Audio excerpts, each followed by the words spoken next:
As everyone gets started with their New Year's resolutions, I think it's important to acknowledge that it can be tough to stick with those new routines. I know that I went through that for years, getting into a good groove, working out. It's just hard to keep and maintain that motivation.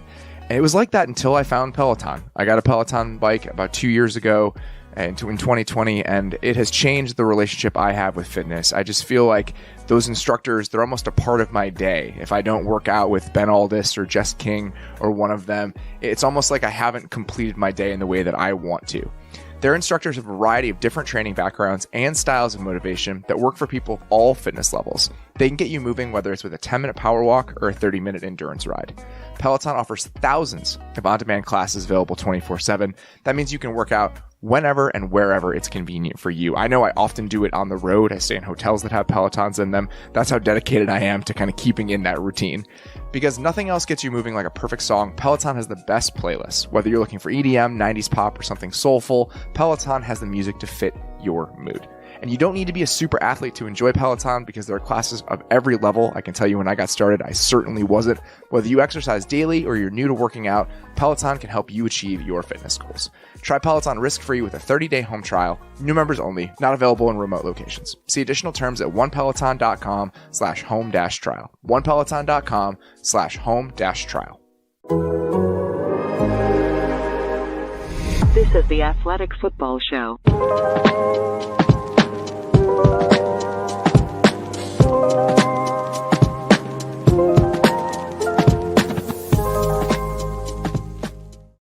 Welcome to the Athletic Football Show. I'm Robert Mays. Joining me tonight is my good friend Nate Tice. Nate, how you doing, buddy?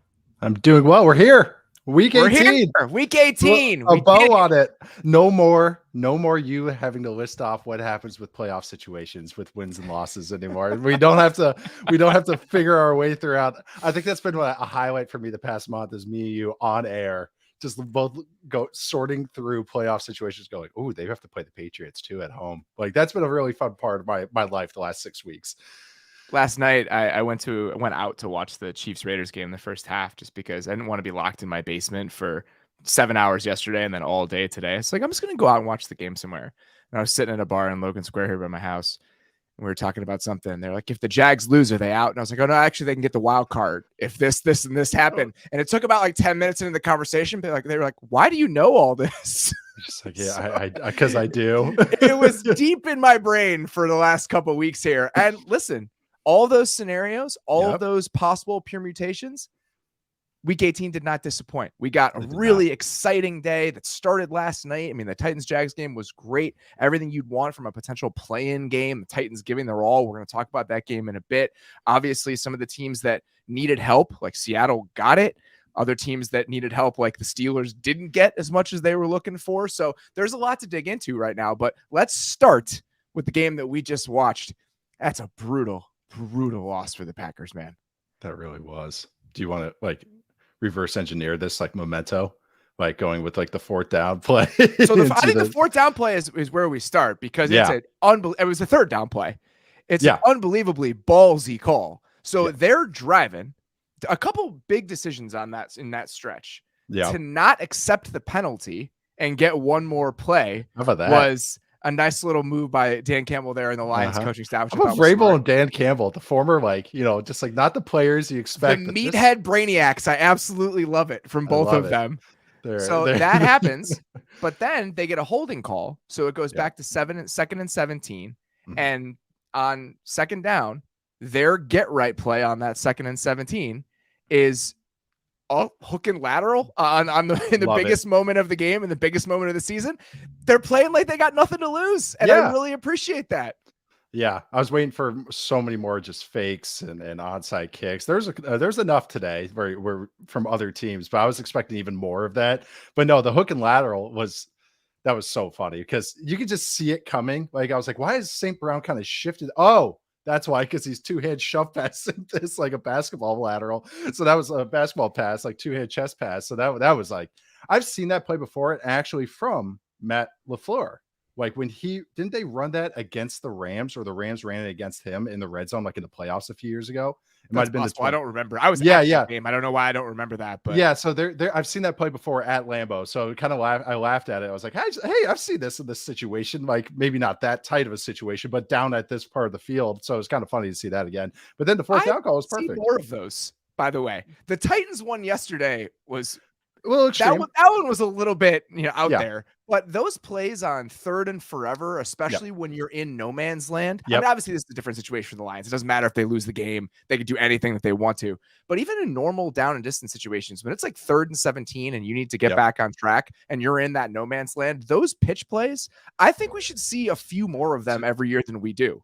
Teams were starting to do it against picket fence defenses, just like what you're talking about, 3rd and extra long, and then like when they have like 7 guys at the sticks, just rallying the tackle. That's where, and now teams have started to tweak it more and more. You see about, I agree with you. You see it about 4, 5, 6 times a year. I think you're going to see it maybe even more than that, because even the one that the Titans ran, which was just Burks, it was planned, but Burks went haywire on it. Like you got to rip the eject button on that play. What's you're going to you got to know.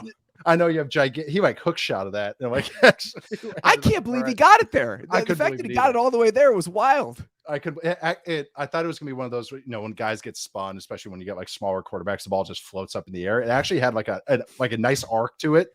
Like it was actually like he hit a double to the gap kind of throw on that. But yeah, no, you'll see it a little more. I agree with you. I think you'll see it. Some of those more not ad-lib plays, but extended plays, like planned extended plays. Like we're even seeing with protections where it's kind of the planned break contain. We're starting to see that a little bit more with offensive line. So I see maybe those like planned extended plays are going to crop in a little bit more. And then that 4th and 1, obviously to win the game, not awesome. Going empty there and throwing it is another just ballsy choice. Well, jumbo. Yeah. So they showed like a big run look, and then went empty. I couldn't believe they went empty, because you got to give some run threat a little bit. That was my thought as well, but it worked out well. The quick out to DJ Chark on the conversion they had, the 3rd down, I think it was 3rd. I believe it was 3rd down. They sent Raymond in a little quick motion there, and then it was a little pick play. It was great. It was empty. I was like, oh, got to give a little bit of threat to run, but worked out well. And they ran stick, which is hilarious. It's that Gordon Ramsay meme again, where it's like Joe Lombardi runs stick, just like, oh, you idiot, what are you doing? And then it's like, Ben Johnson runs it. It's like, oh, you sweetheart. That's so awesome. But they would address it. They went on the cheetah count, which is when the center, as soon as he grabs the ball, he snaps it, as opposed to even ready go. So, and then you have a backup linebacker in there because of the Quay Walker incident. And so that, it was a little compounded thing that ended up in a big situation that won the game for the Lions. Where do you want to start with Packers disappointment? The weekend, the Quay Walker thing is in there. I would say inability to stop the run. Again, in a huge moment. The numbers aren't staggering. The Lions average like a little over 4 yards a carry, but they had like a 46% success rate. They ran the ball consistently throughout the entire game, and they had like 0.14 EPA per rush, which is very, very good. It was one of the best rates of the entire week, far above what the league average would be over the course of the season. So even though they weren't ripping off huge gains left and right, they ran the ball consistently in a way that they needed to in this game. They avoided negative plays, it felt like. Yes. Say what the Packers didn't get those explosive plays for a defense, which is TFLs and all those types of things. So that's this Lions offense, because, they do smatter in some play action and some nakeds and some screen game, that they never kind of felt like off schedule. Like, so the Lions never felt like tight, like with their offense. They were able to kind of get to what they wanted to, because they had a lot of manageable situations. And when they didn't, they're running freaking pitch plays on second and forever. And then they had the one shot play. I mean, you're running the ball consistently, and then with you not set Jameson up that Williams one shot play. By the way, which is awesome. A pretty good guy to run. He's a great shot play guy. Yes, I know. So they've. So I love that they were in. I think it was 21 personnel on the play. They had a tight end in the game, or a fullback in the game. So it was heavy early down, and the Packers were not in base personnel, but it was a heavy box.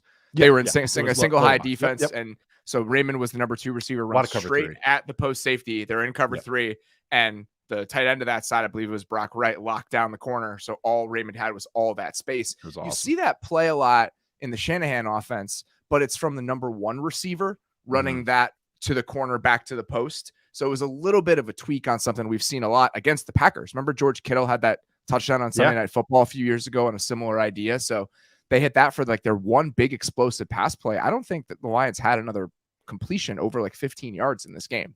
Didn't feel like it. So it felt like a lot of throws at guys' feet, like 8 yard they did throws. not move the ball consistently. Goff had the gloves on. So as a former quarterback, I did not like throwing with gloves. It's a personal preference thing. The gloves have gotten better as far as throwing. But I think his thing is because his motion's so over the top that the ball, when a proper spiral off your hand, you throw it down like a dart. Not that everyone throws darts, but okay. But your pointer finger is going to be pointed down at the end of when you're throwing. And I think the glove was sticking to his pointer finger. And so the ball just kept nose diving on him. I just think his throwing style is not conducive to using gloves. That's just a theory. I have no idea, but it happened too often for it not to be like one thing that's making this happen. We're talking about their inability to move the ball consistently, their quarterback not being able to throw with the glove on, and they still won this game because of the Packers' inconsistency on offense. I think that the third down numbers, at one point they were like 3rd of 14, and you can come up with every example of them faltering on third down. Multiple Aiden Hutchinson sacks, one that was the result of a chip by the right guard. The help actually screwed up the play. The help ruined. And then you have some just miscues on third down, that the performative go ball interception to Kirby Joseph, of which there could have been another if it wasn't erased by penalty. So the Packers offense just, again, did not make enough plays in the passing game when they needed to. And then you combine that with a missed field goal, a fumble, while driving. I mean, just miscues, enough of them to keep Green Bay out of the playoffs. It's a playing game essentially, even if the Lions had nothing to play for, and that's what it felt like. Those 5 mistakes, that's what it is. These tight games. That's what it comes down to, and a couple big plays. That's why the Lions just need that one explosive play to kind of knock the top off, because they're kind of shooting jabs the whole game, keeping up their own defense as well. But yeah, the performative deep ball showed up a couple times in this game, and that's what Rodgers has been doing in this, especially in the second half of the year. He's kind of always done this, but he had this guy named Devontae Adams, so it worked even better. Was man coverage or man blitz? Yeah, I'm launching up go balls and slot fades, and I'm just going to punish you. And that's what it felt like he again got to. Oh, I got man coverage, I'm taking it. And that's what the last interception was. Pressure. I'm going to take this. It's not like a bad answer. It's just, it's hard to sustain when you maybe have some inconsistent receivers doing it, or maybe not overly dominant receivers. So that's what it just has felt like this whole year. And sure enough, it showed up twice. One got called back, but one actually happened at the end of the game. So a couple moments there afterwards, I think Jamal Williams asked for Rodgers' jersey, or someone did. He said no, he wanted to keep it. I don't know what that means. I'm sure it might mean nothing. It might mean he just didn't want to take off his jersey. He was walking off the field with Randall Cobb, but he was walking off the field with Randall Cobb in a very contemplative sort of way. They were like, had their arms around each other, walking through the tunnel and, looking up at the stands. And I'm sure he was enjoying that moment to a certain extent, but at the same time, it's hard not to look at that and start pondering or asking questions about what happens now, because that's what happens now. Was a Simple Minds playing? Like, don't you forget about me, as they walked off. That's kind of what it was. I expected the fist to go up when he was walking off the tunnel, but that's where we are. I mean, it's going to be another off season of this. What's going to happen? Is he coming back? Is he not coming back? And this team looked like they could potentially be dangerous in the playoffs based on the way that they were playing. But when you give yourself this little margin for error and you're playing against a team that is pretty good and has been pretty good all year, was also on the doorstep of the playoffs, this is what can happen when you leave it down to one game, and this is what happened. Yeah, and we've talked about this whole year how NFC, there's like, who are the contenders in the NFC? The other kind of side effect is that there's a lot of teams in the middle, and that's in any given Sunday type of situation.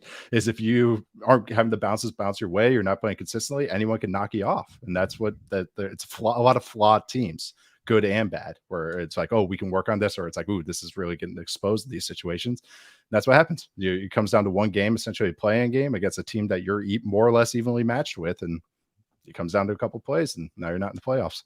I know another offseason way, and we already have Rodgers' like trade and dead cap already down pat. Like, already have those articles, already did those episodes. It's kind of, all right, well, we already did our homework for this offseason. We're ready to go, because this is year 3 of this, it feels like. I mean, big questions for the Packers. I think beyond the Rodgers thing, their defense played better in the second half of the year and down the stretch, but it was still a pretty disappointing season from them defensively overall, when you consider the amount of resources pumped into that side of the ball. I mean, they were up there in cash spending on defense with the extensions that they gave out, whether it's to Campbell, Jair, Kenny Clark's on a huge deal. Preston Smith is an expensive player. Adrian Amos is an expensive player. They have a lot of guys that they've committed to on that side of the ball. Plus, you can rattle off the number one picks and the amount of draft capital that they've spent on that side. And I think that they expected, or probably expected, to be an elite defense this year. And that's not what ended up happening. Right. So them figuring out what the formula is going to have to be with Rodgers, without Rodgers, based on how this roster is built, I think ultimately could lead to some changes on that side of the ball. The rumblings were there all year. Maybe they died down a little bit based on how the last month of the season went. But I think this ending may turn up the volume on those a little bit more again. Right. Just like a playoff exits changed probably how they felt going to the past few off seasons. That's just not making the playoffs at all. It's going to probably change everybody's mood. So and the thing with the defense is the defense had moments of playing pretty well and fine, a lot of fineness with this defense. But that's the thing. Like you said, there was a lot of resources spent. And we knew this 2022 Packers was going to be more of a balanced team with a defense that'll carry them to a lot of victories. And they kind of just like happened tonight, didn't feel those explosive plays happening for their defense. And that's an issue if you're going to be, that's supposed to be a strength of your team. The team that benefits from the Packers blowing that game is the Seattle Seahawks, that come away with a win that was a little too close for comfort against this version of the Rams, I would say. But listen, all that matters is they won and they're in. So now we get Seahawks, Niners. I believe, according to Beller here, that is going to be the 4:30 game on Saturday, the early game. Look at the Jags and Chargers. Look at our boys all grown up getting a nice slot on that. That felt like the most early Saturday wildcard weekend game ever. Jags Chargers 4-5 seed, but really getting the primetime treatment. I don't know if they know that you can play playoff games on Sundays. Like they're like, oh, this is it. This is all we've ever gotten. No, but even that, I mean, shoot, though, Jags are going from Saturday night to Saturday night because even that game felt like kind of had that playoff atmosphere. It did. It absolutely did. Jacksonville. I know. So it's kind of like, they had a nice little test run to prime their pumps for this. But man, how far we've come. It feels like a lot has happened and nothing has changed from the last time the Jaguars and the Chargers played, whatever week that was in the first month of the season. I think week 3, right? Yeah. Oh my God.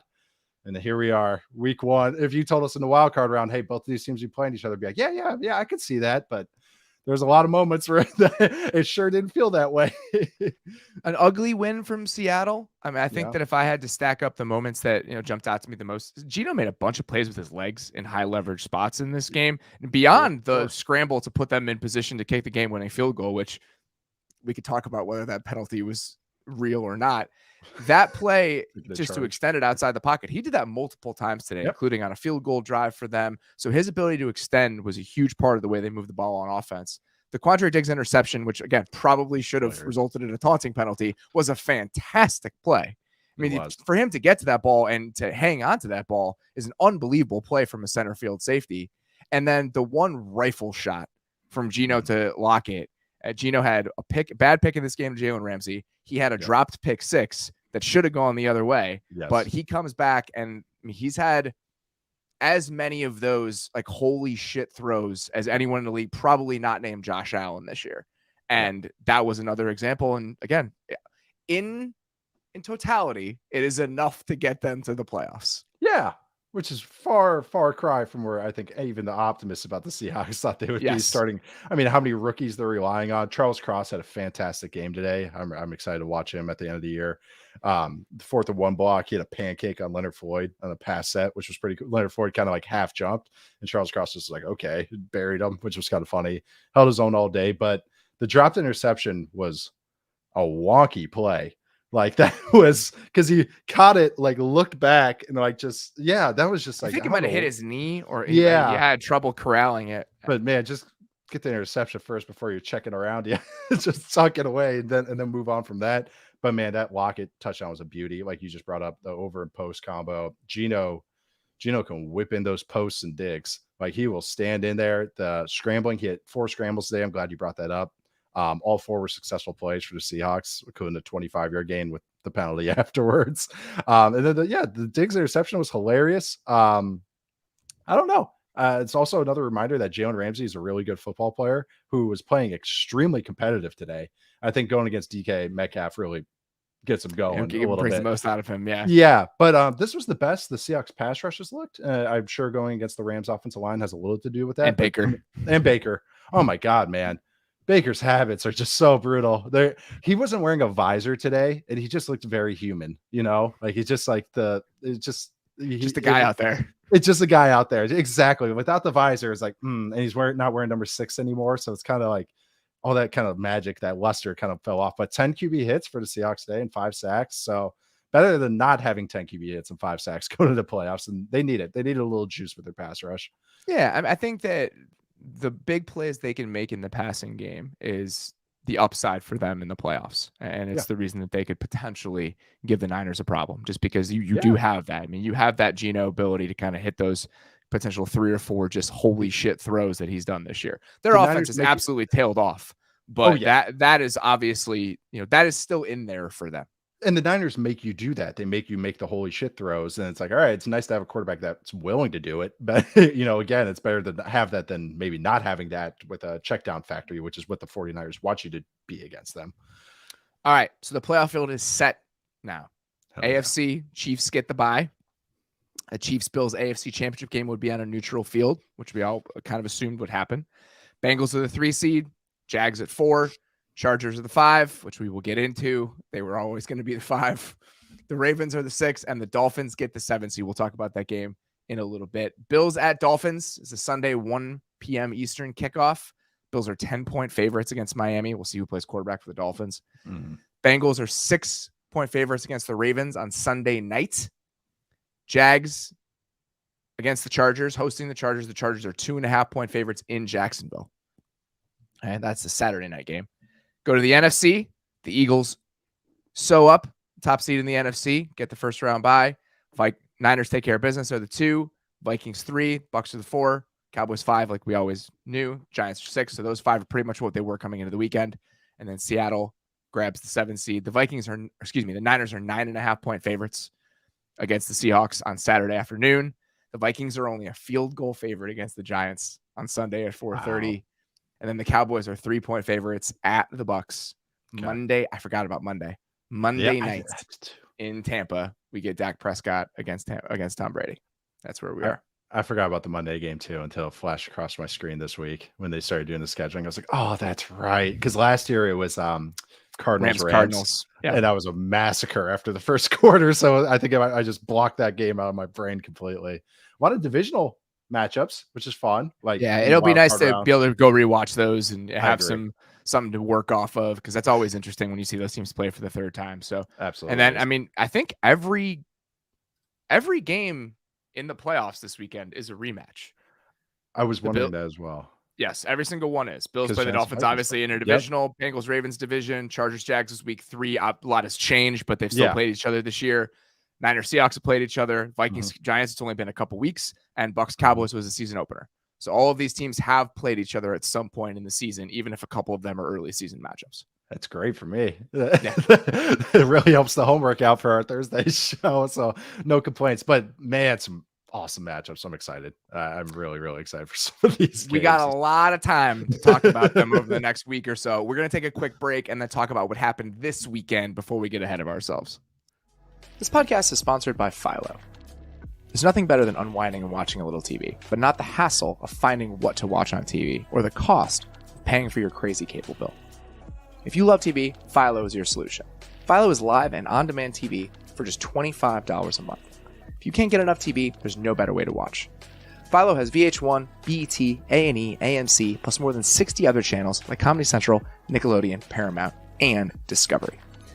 No contracts, no commitments, no hassles. It's just a better way to watch TV. Philo has an unlimited DVR for 1 year, so you can save all your favorite shows. You can watch them on your own schedule. Philo also allows for multiple profiles and multiple streams, so everyone in the house can save their shows and watch up to 3 simultaneous streams. You never have to pick or fight about what you're going to watch. Sign up today at philo.tv. That's philo.tv and use promo code Mays to get 50% off your first month. This episode of the Athletic Football Show is sponsored by BetterHelp. When you're at your best, you can do great things, but sometimes life gets you bogged down. You may feel overwhelmed or like you're not showing up in the way that you want to. Working with a therapist can help you get closer to the best version of you. Because when you feel empowered, you're more prepared to take on everything life throws at you. If you're thinking of giving therapy a try, BetterHelp is a great option. It's convenient, flexible, affordable, and entirely online. Just fill out a brief questionnaire to get matched with a licensed therapist. And switch therapists anytime for no additional charge. If you want to live a more empowered life, therapy can help you get there. Visit betterhelp.com/maze today to get 10% off your first month.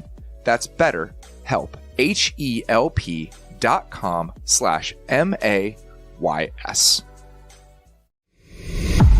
Gentlemen, you have my curiosity, but now you have my attention.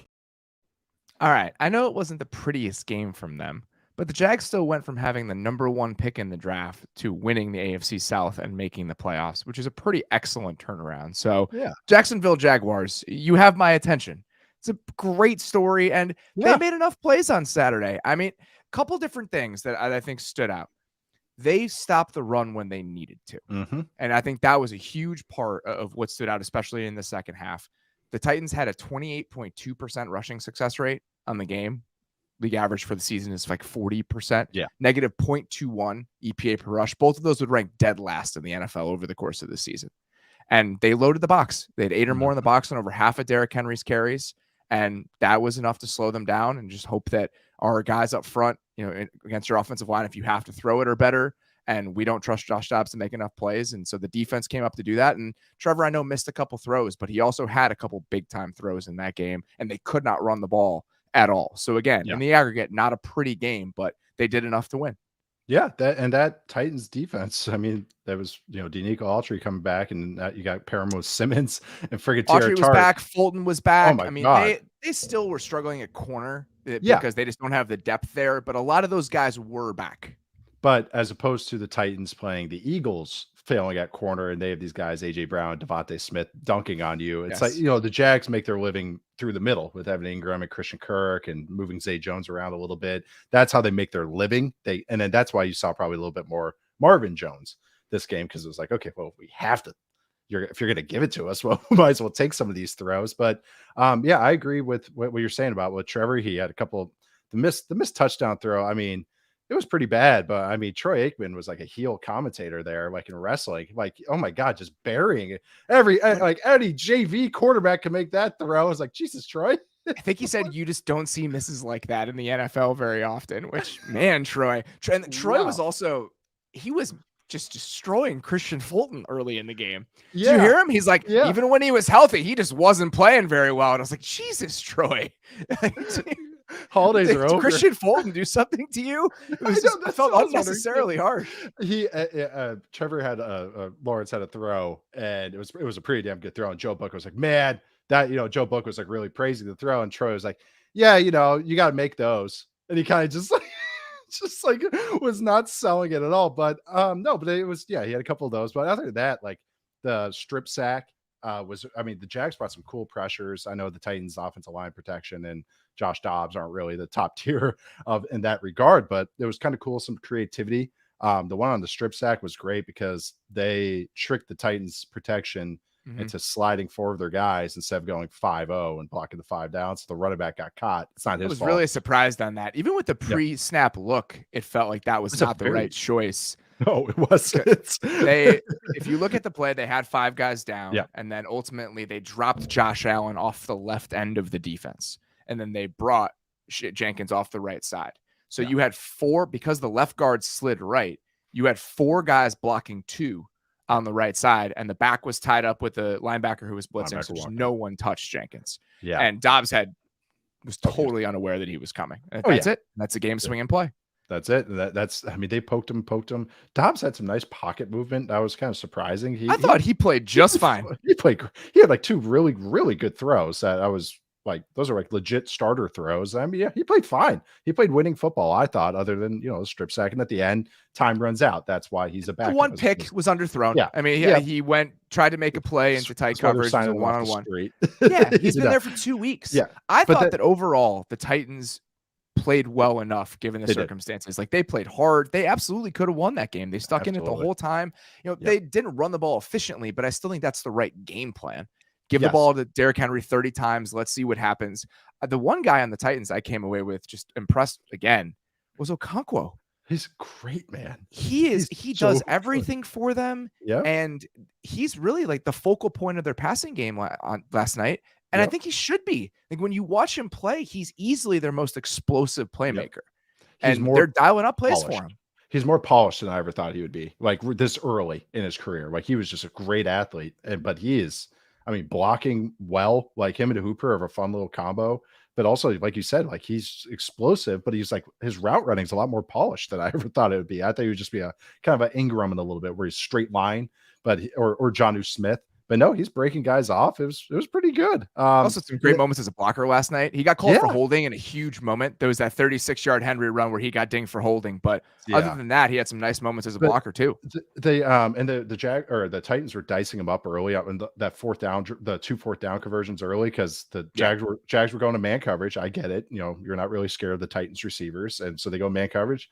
Titans just ran the same pick play twice on the same drive on 4th down. One to Hooper, one to Woods. Was that it? Yeah. Yep. That was it. And it was just pick play, a lot of trips with just different guys doing it. But the Jaguars defensive line brought some real heat. This is what we got excited about this group early in the year. Everybody had a moment. Yep. Arden Key, man. He had 7 pressures on 19 pass rush snaps. That's a pretty good slugging percentage right there. No sacks, but 3 QB hits. And then, like you said, everybody else stepped up too. Josh Allen and Travon Walker had some nice moments as well. Walker, sat down Jeff Swaim on that TFL late in the 4th quarter that ended up becoming a huge play. Corey Peters had a TFL inside the 10. Corey Peters did it. Devon Hamilton had a couple moments. Every single guy in the front 7 against the run had their moment last night. They all played extremely hard. They understood what was at stake. And that was the fun part about watching the Jags defense last night, is that especially in the second half, you could kind of sense that urgency when they were trying to stop the run. Josh Allen, how juiced up he probably was. This is the first meaningful game he's played as a pro, and he made 2 plays in the first drive, and you could tell. And that's what I mean. His adrenaline was probably just and he took it out on the Titans. But that matters, man. Like you said, that's what these games were so cool, especially like the Packers Lions game, Seahawks Rams game a little bit, but and then this game, the Titans Jags. There's others too, but these guys know what's on the line, and you could just see when it's like watching the World Cup. Sorry, I'm rambling a little bit here. When you watch these guys, because a season could be a slog, but once they get to these big moments, these top tier athletes, it's so cool watching them when they're 130% competitive mode, and they're just they're cranked up for all 60 minutes. And that's what's really fun. Why these games are so tight and all these big swinging plays happen is because these guys are cranked up. They know the playoffs are about to come on. It's not week 12 and they're like, or week 9, they're like, oh my God, when's our bye week? I need a rest. They're like, oh, playoffs, we got to go. So I don't know. It's really cool to see these top athletes like really competing like this. And we saw a ton of it this weekend. They had 3 plays to Christian Kirk in this game that were some of their most explosive plays. The touchdown to him was beautiful. You pointed it out on Twitter. They lined up in 12 personnel with Chris Manhertz on the field, who's their primarily blocking tight end. And they went heavy play action to kind of lean into that tendency. And Kirk was in a condensed split as the number 1 receiver on the right side, and the Titans were in cover 3. And the problem with that is when he's close to the formation, the cornerback there is an outside leverage. So when he sells it to the corner and breaks it back off the field, that's a really difficult assignment for Roger McCreary there. It's just a great call against the right defense in the right moment, and it leads to a 30-something yard touchdown. And then they had 2 plays with Kirk in the slot, and Trey Avery was on him at one point, and they got him for a pass interference. And I think the Titans were like, we can't do this anymore. Like, we can't roll him out there anymore. Yeah. So they started going to their big nickel package with 3 safeties on the field. And then you have Amani Hooker on Kirk in the slot, but that's a mismatch too. Exactly. So they hit him for that huge slot fade down the right sideline. That was a beautiful throw by Lawrence. So those are just some of those moments. I think the touchdown is just great scheme, but those plays to Kirk against Avery and against Hooker, I think that's just one of those moments where there's no Elijah Molden. This team has been searching for corners all year. The personnel started to show up a little bit. And I think the same thing happened at linebacker, because they had a couple big completions over the middle of the field. There was that Kirk 3rd and long early where he just stopped at the sticks. I don't know what number 50 was doing. Then there was the beautiful completion that Lawrence had where he moved 50 with his eyes and came back to Ingram over the middle of the field. So I think you're David Long not playing, And then again, some of the other personnel issues that you saw from Tennessee, whether it was a lack of pass rush off the edge, lack of corner depth, you just start to see it really matter down the stretch in that game. The all-pro second team, David Long. Spoilers. Yeah. I know, but that Chris Manhertz tendency is such a fun one because I think wrote about this a couple weeks ago. Like tight ends that play 200 or more snaps, there were 73 of them at the time. So this was 2 weeks ago. He was 72nd out of 73 in run pass ratio. So on the field is how infrequently they pass. He was 72nd out of 73rd. So that's a real run heavy tendency for him when he's out there. When you get into that though, in a de facto playoff game, those are where you can throw those haymaker counter punches and really make it count. Just like us on these pre-shows, guys. Like we get these we got more data to work with now. So do the coaches. That's what we look at, the same kind of stuff. Theirs is more detailed, but that the quality control coaches look at and they say, oh, when this guy's in this game and in the slot, they do this, this, and this. Like that's what they could start breaking down instead of 3 or 4 or 5 games. Now it's 17 games that they can look at this stuff. But if you notice, like too, the David Long injury, yes, being out, that's hurt him for a few weeks, but all the Titans linebackers were just pushing so deep on every pass play. They were like out of the frame. And that's why you saw Trevor having to check it down over and over and over, which was working for them. But like you said, Titans had a good game plan. They say, we're not letting up any explosive plays in the run game or down the field. You guys have to nickel and dime us throughout the game. And the Jags had a couple moments where they shot themselves in the foot. So it was working to the Titans' favor, but Jags came out in the end. You can't say enough about the job that Doug Peterson did and the staff, the job that staff did this offseason. I mean, obviously they went and spent, which we also heard a lot about on the Saturday night broadcast, about the amount of money they spent in free agency and the willingness to do it. It's like, you spent in free agency because you've built your team the wrong way. I think we have to understand that. No one else to pay. Anyway, it doesn't matter. They did bring in a lot of talent and they spent a lot of money on talent, whether it's Kirk, Ingram, Brandon Scherf. I mean, they remade this roster in free agency this offseason, but I think that what you got from the quarterback, what you got from the offense overall, I mean, how much more professional and put together this team looked on that side of the ball this year compared to what they looked like last year. I mean, Christian Kirk and Evan Ingram aren't the sole driving forces there. No. Like what's going on structurally was incredibly important to the strides the Jags have made.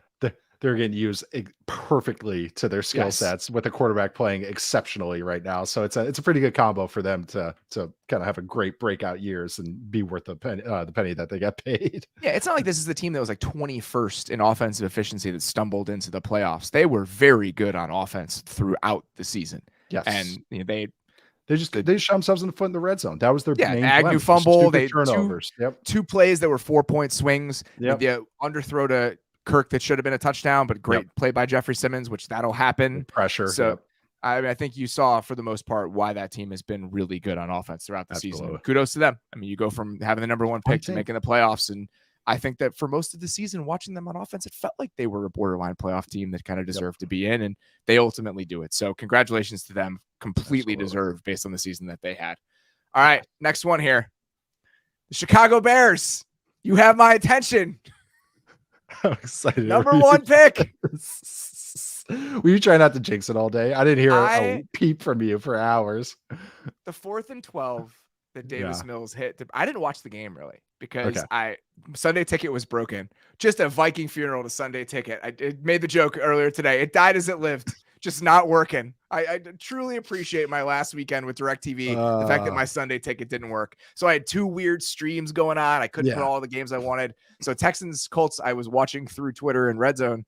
And then eventually when I can't remember which game it would have been that got out of hand, I threw it on. And I saw the Cooks completion live and just started laughing my ass off. I was like, 4th and 12. You got to be kidding me. And then they get to 4th and 20.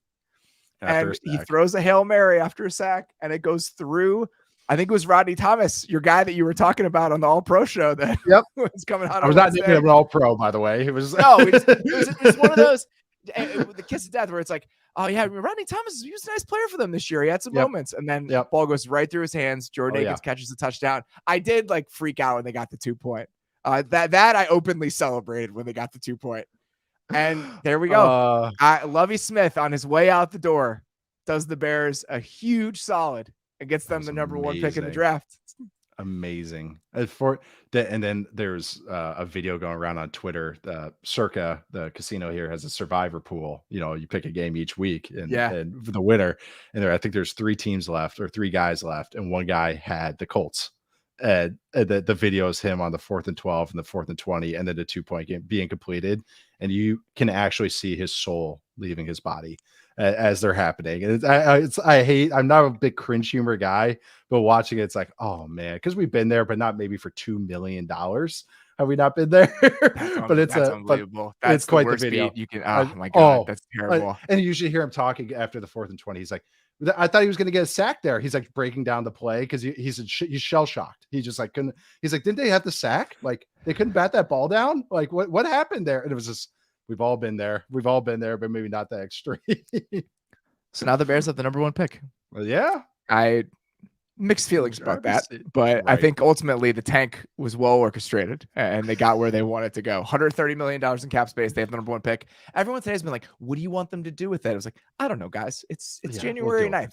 Okay, we got a long time between now and then. I said it coming into this week. I said it on the previous show. It's better to have the number 1 pick than it is to not have the number 1 pick. It is. Even if it's as simple as getting the Texans to trade up to 1, what you can get for that. I think that wanting 2 and 12 in order to do that might be a little ambitious, but this team needs players and picks. However you end up accumulating those, that's the most important thing. And I think having the number 1 pick in a draft where there are some quarterbacks is important. And even in previous years where those quarterbacks haven't always been high level prospects, we've seen this happen. The 2016 draft is the one that comes to mind, where Goff was the number 1 pick. You had a Rams team come up from the middle of the first round, trade away a ton to come get him.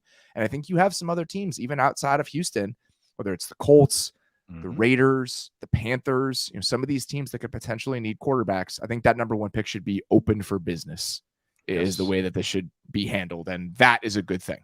I think so too. And I think it's a pretty good draft. And I think with the little bit top heavy. And I think with that, it gives you flexibility to be like, hey, we can move down to 6 and maybe get a really elite talent while getting all those picks. Not just, there's a lot of teams too with a lot of draft capital to make some moves as well. Carolina has a bunch of extra picks. Obviously, the Texans have a bunch of extra picks. Yeah. So I think that they should be accumulating as many as they possibly can. Absolutely. So that's the move. I think so too. Houston's at 2. The Cardinals have the 3rd overall pick. Yeah. Sneaky number 3 pick there from the Cardinals.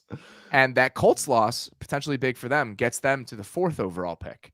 And they're the other team that I just think has to come away from this draft with a quarterback based on where they're picking, based on the merry-go-round they've been on the last few seasons with those veteran quarterbacks. I just think they have to make it happen. And I say that because I'm just trying to drum up even more interest for them going up and getting the guy that they want. And then the other teams, in the top 10, Seahawks are at 5, which we'll see what happens there. The Lions are at 6. Lions missed the playoffs. Talking about Jared Goff with his gloves on. It didn't look so great. I think that eventually they probably understand they need more out of that position, whether this is the time or the year to do that. Yeah. It might be based on where they're picking and the ammunition that they have. So I wouldn't rule them out as a possible team coming up. Perfect position if they like a guy that's considered more project-y, like an Anthony Richardson. They're like such a good position to like do that. Like that's why I personally think at this point in time, like January 8th, got a lot of time to change my takes, but I think of all teams, that's like a great team to take a home run swing on one of these guys.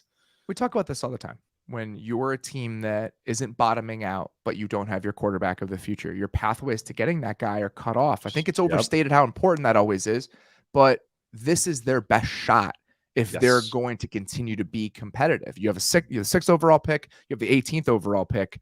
You're not going to be in this position again if you continue on the trajectory you're on in Detroit. So this might be their best shot. Whatever that ends up looking like, who knows? Raiders are at 7. They're another quarterback needy team. I don't know if that's going to be a veteran. I don't know if they're going to want to draft somebody. Falcons are at 8. They're another team that there's going to be a lot of intrigue about. Panthers are at 9, same sort of deal. And the Philadelphia Eagles, who have the number 1 seed in the NFC, have the 10th overall pick in the draft. Life is fair. From Saints, too. And the Titans are at 11.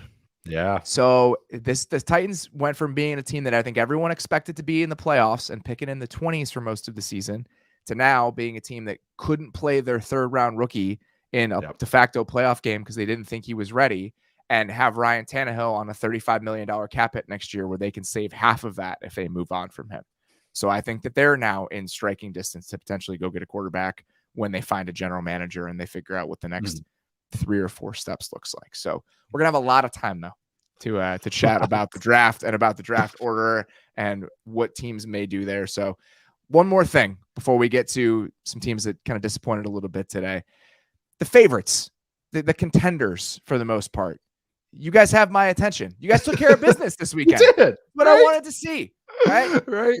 Chiefs just beat up on the Raiders. I thought the Chiefs front had an amazing game. We did our all pro show. We already recorded it. It's running on Wednesday, talking about Chris Jones. Our award show, we're going to do a week from Wednesday. And I still think Nick Bosa is the defensive player of the year, but Chris Jones went out with a bang, my friend. He was absolutely dominant in that game.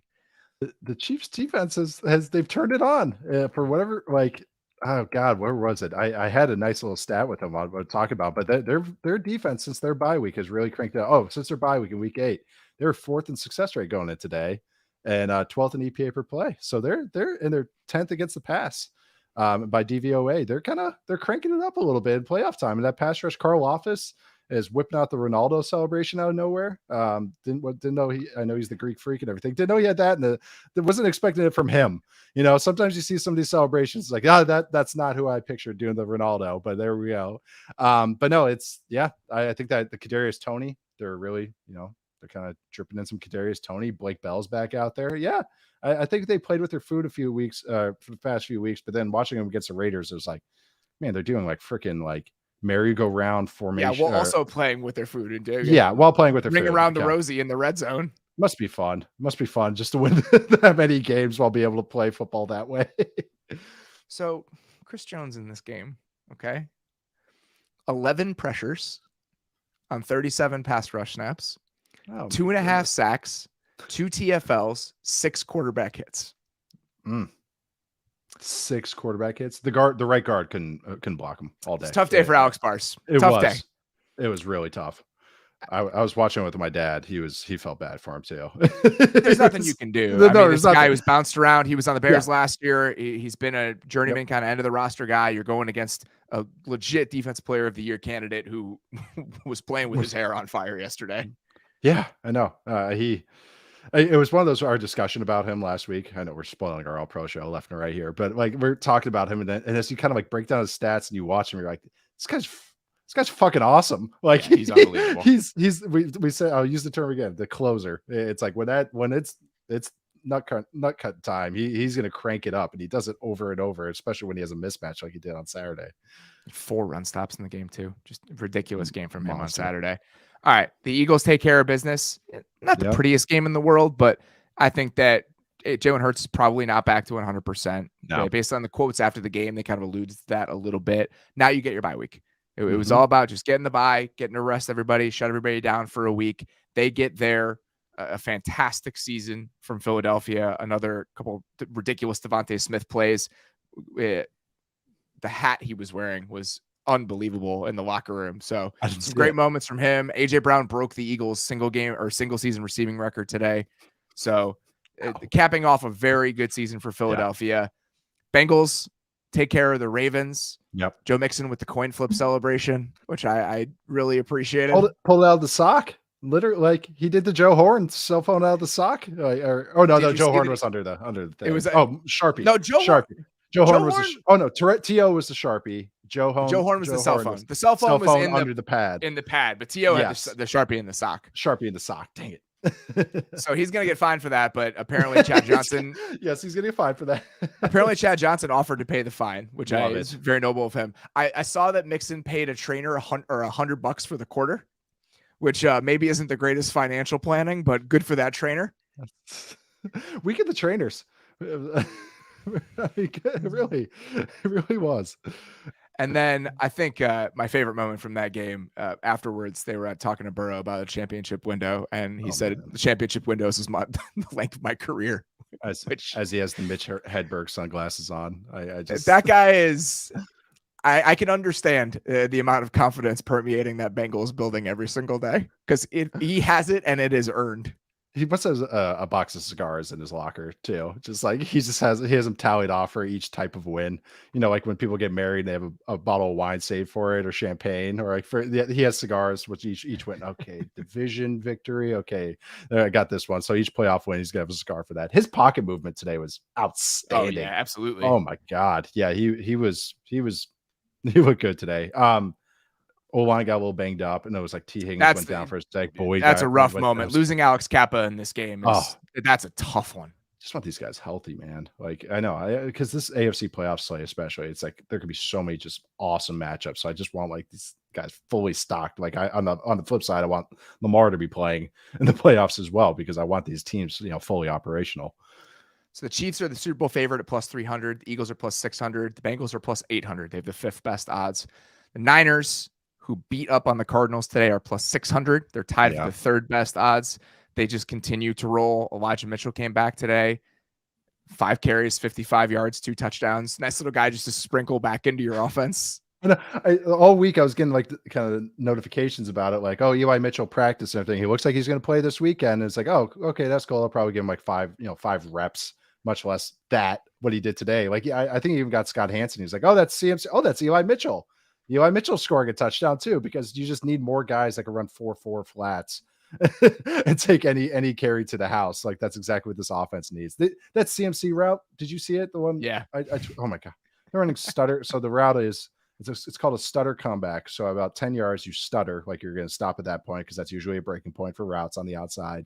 So he stutters and then runs a deep comeback with a running back split to the number 1 spot. I've 3 guys, I think in my life, I've seen that, like, so that's pretty, and they actually threw it to him. It wasn't like a fake, like just dummy route. It's like, I love him in this offense because it's just so cool to watch him in this juiced up offense right now. And they're going to be a fun team here when we get to the playoffs.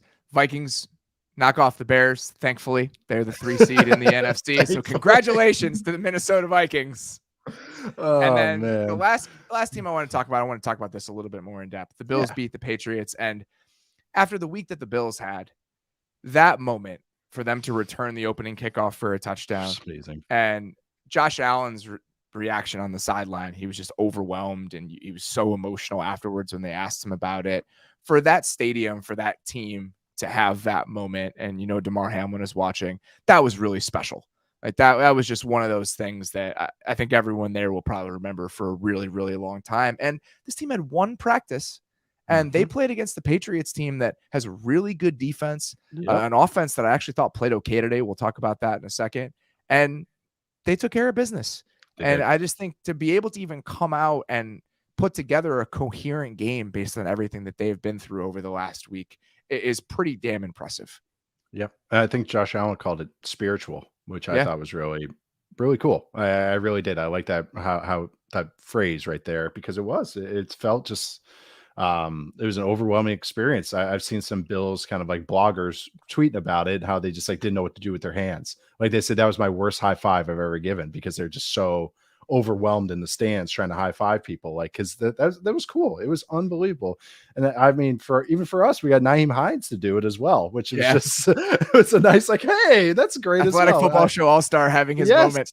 Season 1 All-Star. So that was a really special moment. And I mean, enough people have said it's like you couldn't script that. If you did that in a movie, people would laugh at you. But on top of it, like you said, that's just the spiritual side. But then the physical and mental side, they took care of business. Like you said, I mean, you nailed it. Just this Patriots team is not a joke. This defense is not a joke. They have good players, and they're not going to let you run the ball easily on them. They're going to make it tough on you. And they played well. They won out in the end. They made enough good plays. Obviously, having the 2 kick returns, but even on offense, they did enough cool things. If we do want to do any schematic analysis of it, but no. Allen had like 6 moments in this game that were unbelievable. Like, which one do you want to talk about? Because like each one was like the one on the run to John Brown was just ridiculous throw. He had a 60-yard from essentially the far hash to the pylon throw to Stephon Diggs, which was with amazing. Somebody in his face that shouldn't have been possible. And then there were 3 or 4 others that he made outside of structure, just making something happen. I mean, this is one of those games that I know the kick returns are going to take up a lot of oxygen, and they should. but this was a reminder of just what kind of force of nature player he is in those moments. He had a sail route in the first quarter on 3rd and 2 to Diggs. And I can't wait to watch it in all 22 because he threw this thing so feathery soft. But when he throws it feathery soft, it's like anybody else throwing a line drive. So he's throwing touch on it, but the thing's like lasering out there. But I can't wait to watch that one because you don't see Diggs completely on the screen. I want to see the timing of Josh Allen because it's just he's like when he's on like that and he's making those type of throws, not just the moon balls, but also the underneath stuff he's throwing with touch. It's like, oh my God, this guy's unbelievable. They also did. I called it a Coach Klein and Waterboy play. They faked that they faked. They did a fake mesh return. So there's mesh, which is crossers, 2 crossers. There's mesh return, which is when you fake the crossers and return back and you have a dig behind it. I've in past places I've called that the Red Sea or Moses play. But then they did the fake that they're going to return, and then they kept continuing on their crossers. So I called it the Coach Klein play. That's what it was. Is they faked that they faked. You know, where am I? I need to sit down. That's exactly what they did. So it's kind of, I like that. They had a couple other cool plays. They mixed up the personnels a bunch. They used a lot of heavy personnel, a lot of jumbo personnel. But yeah, I like the game from the Bills. And of course, Josh Allen's amazing. What does he say? Like this is he pretends to fake. He thinks about faking. He thinks about faking. Yeah, it's a great moment. Fantastic Winkler, an all-time Winkler. Where am I? And you sit down. That's how I felt after both of those Josh Allen throws. All right, we're going to take one more quick break and then talk about a couple teams that had a little bit of a letdown today. Finding the right wine for family gatherings, parties, or even just a date night in at home can be stressful and expensive. That's why First Leaf does the hard work for you. Here's how First Leaf helps make wine buying easy and affordable. To start, First Leaf asks you specific questions about your personal wine preferences. Then they'll use your answers to learn what kinds of wine you like and what you don't, which really is just about as important as knowing what you do like. Next, for less than what you'd pay at the store, First Leaf's experts will custom curate award-winning wines you'll love and deliver them right to your door. They offer flexible delivery options, fast shipping, and make it super easy to change or cancel. First Leaf samples more than 10,000 wines a year from around the world and selects only the finest bottles, meaning a First Leaf wine subscription can help you impress everyone on your guest list. I've had a chance to try out First Leaf, and navigating the website really is easy and pretty fun to mess around with. If you're a wine drinker, it's fun to see all the different options that they offer you, learn a little bit about yourself as you're going through the process, and then obviously getting those wines shipped right to you makes things really enjoyable when it does show up. Sign up today and you'll get your first 6 bottles for $39.95 plus free shipping. Go to tryfirstleaf.com/maze. That's tryfirstleaf.com/maze, MAYS, to get your first 6 bottles for $39.95 plus free shipping. Try firstleaf.com/maze. When we work together, impossible things aren't so impossible. In fact, they become possible. That's why 75% of Fortune 500 companies work together using Atlassian software like Jira, Confluence, and Trello to tackle their biggest challenges. With a little imagination and a whole lot of collaboration, the possibilities really do become endless. Atlassian, for projects impossible alone. We're still cool, man. We're still cool. I'm not mad. I'm just disappointed. All right, so the only reason we're starting with the New England Patriots here is because they could have won if they had gotten in. I don't think it's overly disappointing that the Patriots lost to the Buffalo Bills, who are a very good football team, but they absolutely could have won this game. If they don't give up 2 kick returns in this thing, they're in it. They were giving them problems defensively. I thought that the Patriots offense didn't play that poorly today. It's going to say 3 interceptions on the stat sheet for Mac Jones. 2 of those come when they're down 2 scores in the final minutes of the game. And I thought that their offense was less hapless than it's been for most of this season. So if they don't give up those 2 kick returns, they're 100% in this thing and potentially could have gotten into the playoffs. And ultimately they fall short because their special teams doom them again, which it has done all season. Again, there's been so much sloppiness with their special teams. It's been like, it's just stunning. Like, it just real. You don't expect this from the Patriots. That's like kind of their bread and butter. Even if they're never like, sometimes they're not excellent at special teams. They're never, sloppy. And the fact this is the worst season of his tenure. Oh yeah. I looked it up. They are the previous last one. Then 2018, they finished 21st in special teams EPA. That was the worst season under Belichick. They are 26th this year. They were 29th in weighted special teams DVOA coming into this game. That's before they gave up 2 kick return touchdowns.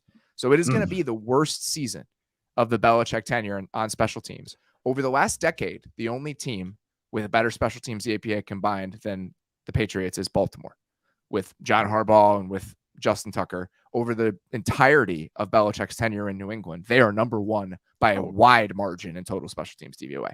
Consistently in the top 5. This was an aberration for them considerably.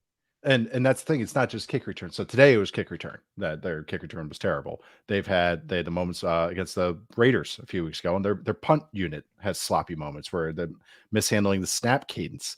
A guy's not getting picked up in a protection. They also just had a lot of shoddy punting this entire year. Like their punter kind of was just all over the place. It felt to me, and this is more just anecdotally, but that's what it just felt like. He was very inconsistent as a punter, which is, again, this is a team that will give up more spots on their roster than others for special team focused players. Every team has a couple that's like, okay, we don't ever want you to actually see the field on defense or offense, but hey, you could be that dude on special teams for 20 something snaps. They have more of those than usual. So that's why it's really like just out of nowhere. So that's the thing. Their offense plays well today. Their defense plays their defense. It's a really good Bills offense. So of course it's going to be kind of a fight, but then their special teams dooms them. And that's what this Patriots year was. It was when their defense was carrying their games, their offense couldn't, walk and chew gum at the exact same time. But again, I thought today, I got to look maybe like air yards for Mac Jones on today, but it did feel like they had more intermediate attacks against this Bills defense. It did feel that way. It's just a little more and that's, I think, is conducive to Mac Jones' skill set. Some more overthrows off the play action and everything, as well as some of the dunk balls. But that's the thing is 50-50 balls are fine to have in your offense. It's just making your whole offense out of them is what the issue is. And I think this game was a lot more, they attacked over the middle of the field, and it looked a lot better. The interception on the throw to Aguilar, it looks ugly. I understand making that play. It's a one-on-one opportunity. You're trying to give your guy a chance. Yep. The touchdown to Parker later in the game is on a similar moment. Yep. It's easier to give Devontae Parker that opportunity than it is to give it to Nelson Aguilar, but I understand trying to take that shot. And on the play, it's a 4-strong concept, and he went, I'm taking my one-on-one. He was giving his guy his chance. That it's not a bad answer.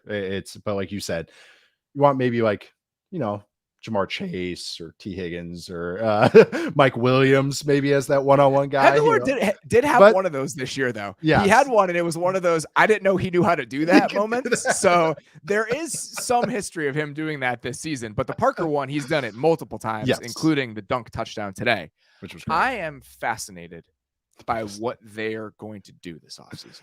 Yeah. They have $55 million in cap space. Yep. They can free up more. Some of the contracts and just some of the construction of this team. Jonnu Smith has a $17 million cap hit next year. I did not. Did you remember Jonnu Smith was on this team? Barely. Yeah, he had 245 receiving yards this year. Probably had like 40 snaps. He probably makes $1 million a snap. Him and Hunter Henry make $32 million combined next season. So we'll see what they do with that. If they make him a post June 1st cut, they can save like $5 million against the cap. Yeah. So I assume they'll have some decisions to make there. But then their tackle spot, Isaiah Wynn's hitting free agency. Trent Brown, we'll see if they keep him. I think the offensive line will need some retooling. Jacoby Myers is hitting free agency. I think today was a reminder of the fact that Jacoby Myers is a really good player. Yeah. How about that a third or fourth and short route when the little whip route they ran to him? He's going to get paid this offseason. He is going to be a really useful player for somebody. Yes, a very good number. Whether that's the Patriots or somebody else, they have the money to pay him. Yeah. And the other guy on offense that I think you have to come away with impressed today, Ramondre Stevenson's a really good player. He really is. He's really good. I liked him going into the draft, but he's a lot more explosive than I thought. I consider him a designated hitter, which means like passing downs and third downs, and just like that he makes his living on like short yardage and third and passing downs because he was such a good pass protector in college. But he has so much more juice than I ever considered with him. Yeah, agreed. Great player. But Damian Harris is going to be a free agent as well this year. Damian Harris is a free agent. The interior of their offensive line is under contract. Andrews, both guards. They have more guys under contract than I thought. Onwenu had a really nice season. So they have some bones on offense. And I think that Mac Jones, in the right circumstances, can be like a solid NFL quarterback. We saw him do it last year. So what they do with their play calling spot and how they ultimately handle that, I think, has to be the biggest question, combined with how they spend a little bit of that money that they have with some of the holes on offense. The defense was really good this season. Really good. And they have a couple guys hitting free agency. Jonathan Jones is a free agent. That's the big one. A couple other guys, but they've done such a great job of kind of refilling the coffers at corner consistently. I mean, to do it this year with Jack Jones and Marcus Jones coming on a little bit later in the year, I trust them to figure that out. And they have some really nice, interesting pieces on that side of the ball. So I really do think if they figure out the play calling thing and they can get maybe a real difference maker, on offense somewhere along the line with either that cap space or in the draft, I do think that they can be an interesting, relevant, competitive team next season. I really do. They were one this year after botching all of those decisions. Dude, I'm right there with you. This whole year I've been just really interested in this defense because they tweaked. They turned the knobs differently on what they use coverage wise and even front wise a little bit. And they had different body types than they usually do. Like as Josh Uche is so different than every Patriots pass rusher has ever existed. So it's really interesting to see kind of some modernness with this defense, along with the typical Belichick elements, like a plugging linebackers and stuff. But I agree. I think it's just this offense. Figuring out the play caller more than anything and how to help out this quarterback is the number one answer. They can't do tryouts like they did all of this last offseason. Who knows what's happening with Bill O'Brien and all that? Like, his name's probably, on speed dial right now for them. So I just think that that's what they have to figure out more than anything, more than personnel, because they have avenues to help themselves out. They got their picks and everything. So yeah, I agree with you. I think this is a very, very interesting team. I became more of a Mac Jones fan this year, as negative as his year was, as far as, some of the cheap shot plays he's had and some of the, whininess, but also just like maybe even the statistically didn't have a great year. Watching him kind of like deal with all of it and try to find good answers in this offense actually was like, I think he knows the right things. Like you said, I think this is a very workable quarterback. And I think it's closer than further away than I think people are considering right now. Last guy to mention, I don't believe Devin McCourty is under contract after this season. I think that this is 35. Yes, I think that all of the other remaining years on his deal voided. He's 35, so this could be the last year for him. They'd have to fill that spot. He had a good year too. He had some big moments today. I mean, he had a pick today. He had a full recovery today. So that's just one other guy if we're trying to project what the defense might look like moving forward that might not be there next season. So the Patriots losing that game obviously allows the Dolphins to make the playoffs. And I don't really know what there is to say about this game. I mean, it was gross. It was gross. I can't believe I had to rewatch it. It's gross whenever you just see, okay, Joe Flacco's, it's Flacco. Come on. We all probably have the same mental image of Joe Flacco, but then seeing him wearing number 19, I know this is for the Jets, but that's the grossness of this game, is seeing quarterbacks wearing 19. And then right then and there, that's what type of game that you're starting with. It's just right there as soon as you put this game on, is seeing that. Joe Flacco is the starting quarterback for the Jets today. I looked it up because I was curious about Deshaun Watson's stats. Of every quarterback in the NFL who has at least 150 attempts this season, there are 39 of them. Joe Flacco is dead last in EPA per dropback. Deshaun Watson is 38th of those 39. But Joe Flacco is dead last. Watson is right between Zach Wilson and Joe Flacco. So the Jets' two most used quarterbacks, or two guys that got a lot of run for them, were 37th and 39th of 39 quarterbacks. So that was the state of the Jets passing game for a good chunk of this year. The Jets today had 20 carries for 38 yards. The run game was brutal. 15% success rate. The league average is about 40 this year. So it just gives you some context there. Their starting tackles in this game were Cedric Abui at right tackle and Mike Rummers at left tackle, which it's 2022. Right. Yep. So it's never what you want.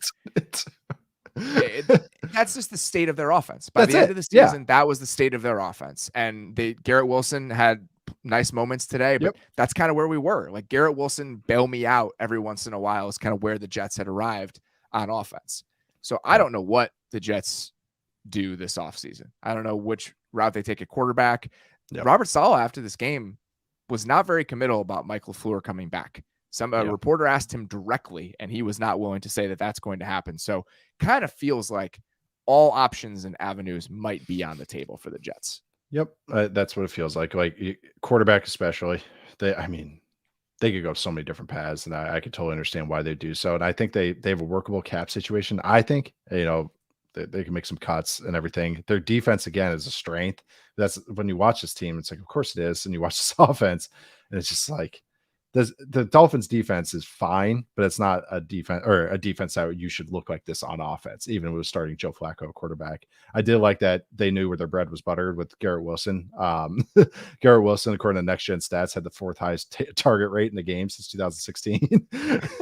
So they were just like, and I think they were like, hey, maybe get this guy offensive rookie of the year and make us look a little better at least, So hey, let's get him all that. But I don't know what this Jets team, again, we've touched on it a few times, usually in a Zach Wilson quarterback light, but that's going to kind of lead what the answers have to be. They have to figure out that quarterback situation first. Otherwise, they're just going to go through another year like this with Joe Flacco and Mike White, or insert quarterback here with a good defense, and another frustrating year. They have to figure it out.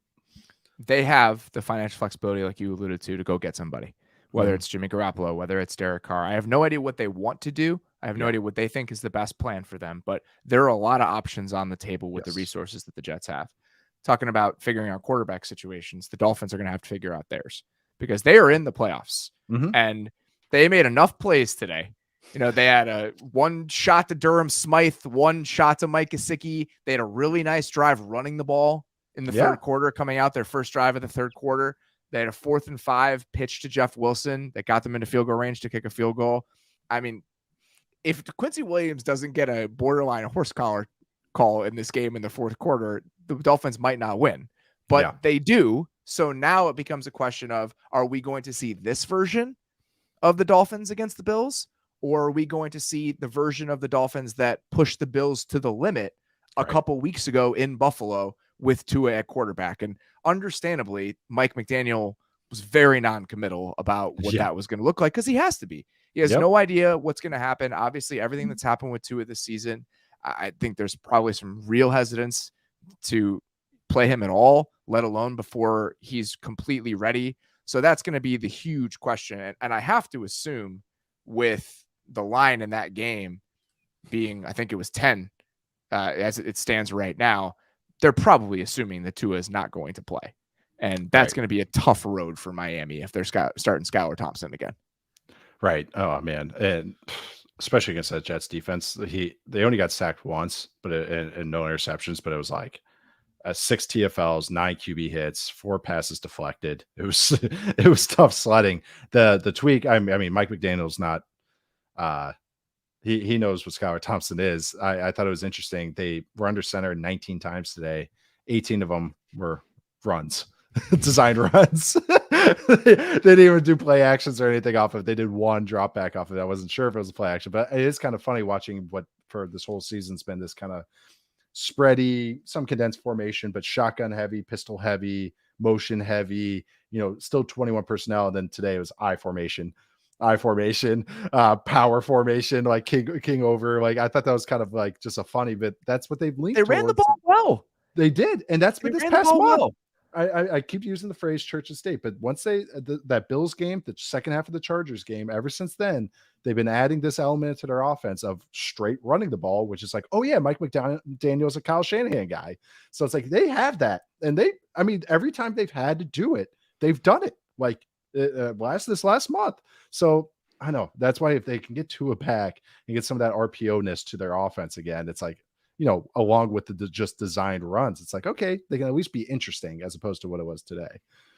Obviously, it didn't end up mattering because the Dolphins won, but the Steelers won, and the Steelers would have been in the playoffs, and the Steelers again had a winning record. Mike Tomlin still has never had a losing record. Yep. What I call it the other day, the post. Yeah.